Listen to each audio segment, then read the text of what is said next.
Friends, welcome to వంట వినోదం రోటి పచ్చళ్ళు సిరీస్. This is Anitha. ఈరోజు వీడియోలో మీరు చూడబోయేది చింతకాయ కొబ్బరి రోటి పచ్చడి అండి.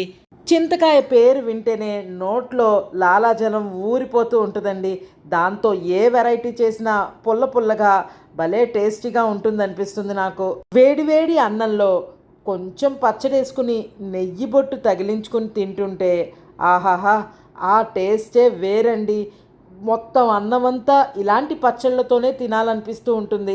మరి చింతకాయ కొబ్బరి కాంబినేషన్తో చేసిన పచ్చడి ఎలా చేయాలి, ఏమేం కావాలి అనేది వీడియోలోకి వెళ్ళి చూసేద్దాం రండి. ముందుగా ఇక్కడ ఒక పెద్ద గుప్పుడు నిండుగా చింతకాయలు తీసుకున్నానండి. 10 నుంచి 15 లోపు ఉంటాయి. ఈ కాయలు అయితే కొంచెం ముదురుగా ఉన్నాయండి.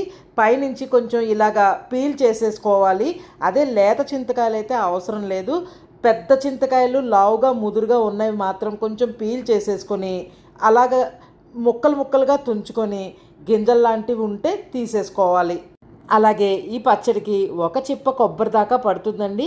నేను ఆ కొబ్బరి ముక్కలుగా కట్ చేసుకుని ఇక్కడ ప్లేట్లో పెట్టి ఉంచుకున్నాను. ఇదిగోండి, ఇక్కడ వీడియోలో చూపిస్తున్నాను చూడండి. కొన్ని ముదురుగా ఉన్న కాయలనేమో తొక్క తీశాను. లేతగా ఉన్న కాయల్ని ఇలా చిన్న చిన్నగా ముక్కలుగా చేసుకుని ఉంచుకున్నాను. అలాగే ఈ పచ్చడి అయితే కొన్ని ఎండుమిరపకాయలు, కొన్ని పచ్చిమిరపకాయలు, ఈ రెండిటి కాంబినేషన్స్తో చేస్తున్నానండి ఇవాళ. అలాగే 1 స్పూన్ నిండుగా మెంతులు, 1 స్పూన్ జీలకర్ర, ఈ రెండు రెడీ చేసుకుని ఉంచుకోవాలి.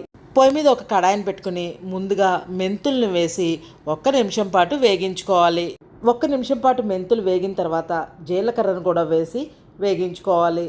కొంచెం రంగు వచ్చి మంచి వాసన వచ్చే వరకు రెండింటిని వేయించి ఒక ప్లేట్లోకి తీసేసుకుని ఉంచుకోవాలి. ఇప్పుడు అదే కడాయిలోకి 2 to 3 స్పూన్స్ వరకు ఆయిల్ని వేసి కాగనివ్వాలి. నూనె కాగేలోపు మనం రెడీ చేసుకున్న పచ్చిమిరపకాయలని 2 ముక్కలుగా తుంచుకుని ఉంచుకోవాలి. నూనె కాగిన తర్వాత ముందుగా రెడీ చేసుకున్న పచ్చిమిరపకాయలను వేసి వేగించుకోవాలి. పచ్చిమిర్చి కొంచెం వేగిన తర్వాత ఎండుమిర్చిని కూడా వేసి వేగించుకోవాలి. జనరల్గా చింతకాయ పచ్చడి అయితే పచ్చిమిర్చి ఎక్కువగా వేసి చేస్తూ ఉంటాం. ఇలా ఎండుమిర్చి పచ్చిమిర్చి రెండిటి కాంబినేషన్ కూడా చాలా బాగుంటుంది. పచ్చిమిర్చి ఎండుమిర్చి రెండు బాగా వేగిన తర్వాత వాటిని ఒక ప్లేట్లోకి తీసుకుని ఉంచుకోవాలి. ఇప్పుడు అదే ప్యాన్లోకి అదే ఆయిల్లో మనం రెడీ చేసి ఉంచుకున్న చింతకాయ ముక్కల్ని వేసుకుని కాసేపు మగ్గించుకోవాలి. అదే చింతకాయలు కనుక లేతగా ఉంటే అవసరం లేదండి. కొంచెం ఇక్కడ చింతకాయలు ముదురుగా ఉండబట్టి కాసేపు మగ్గిస్తున్నాను. కొంచెం ఉప్పును చల్లి మూత పెట్టి మగ్గించుకోవాలి. చింతకాయలు చాలా తొందరగా సాఫ్ట్ అయిపోతాయండి. ఎక్కువ టైం ఏమీ పట్టదు. 1 నిమిషం ఆగేసరికి ఆల్రెడీ మగ్గిపోయాయి. వీటిని కూడా చల్లార్చుకోవాలి. ఇప్పుడు ఇంకా పచ్చడి నూరుకోవడం కోసం ముందుగా వేగించిన మెంతులు జీలకర్రని వేసి 1 నిమిషం పాటు నూరుకోవాలి. మెంతులు జీలకర్ర బాగా నలిగిన తర్వాత ముందుగా మనం రెడీ చేసి ఉంచుకున్న వేగించిన పచ్చిమిర్చి ఎండుమిర్చిలను కూడా వేసి దంచుకోవాలి. పచ్చిమిర్చి ఎండుమిర్చి నలగడం కోసం కొంచెం కల్లుప్పును కూడా వేసి దంచుకుంటే చాలా త్వరగా కూడా నలుగుతుంది. 1 నిమిషం పాటు నలిగిన తర్వాత ముందుగా మగ్గించి ఉంచుకున్న చింతకాయ ముక్కలను కూడా వేసి దంచుకోవాలి. పచ్చిమిర్చి ఎండుమిర్చి చింతకాయ ఈ విధంగా నలిగిన తర్వాత ముందుగా రెడీ చేసి ఉంచుకున్న కొబ్బరి ముక్కలను కూడా వేసి దంచుకోవాలి. ఇక్కడ కొబ్బరి ముక్కలుగా కట్ చేసి ఉంచుకోవటం వల్ల నలగడం కొంచెం చాలా టైమే ఎక్కువ తీసుకుంటుందండి. పైగా బాగా కచ్చాపచ్చాగా ఉన్నట్లుగానే ఉంటుంది కొబ్బరి అయితే మాత్రం. అలా బాగా ఎక్కువ కచ్చాపచ్చాగా ఇష్టమైతే ఓకే అండి. లేకపోతే మాత్రం కొబ్బరి ఇక్కడ తురుముకుని వేసుకుంటే ఇంకా బాగా మెదుగుతుంది. పచ్చడి సుమారుగా ఈ విధంగా మెదిగిన తర్వాత దీనిలోకి 5 నుంచి 6 వెల్లుల్లిపాయ రేకలు వేసుకుని దంచుకోవాలి.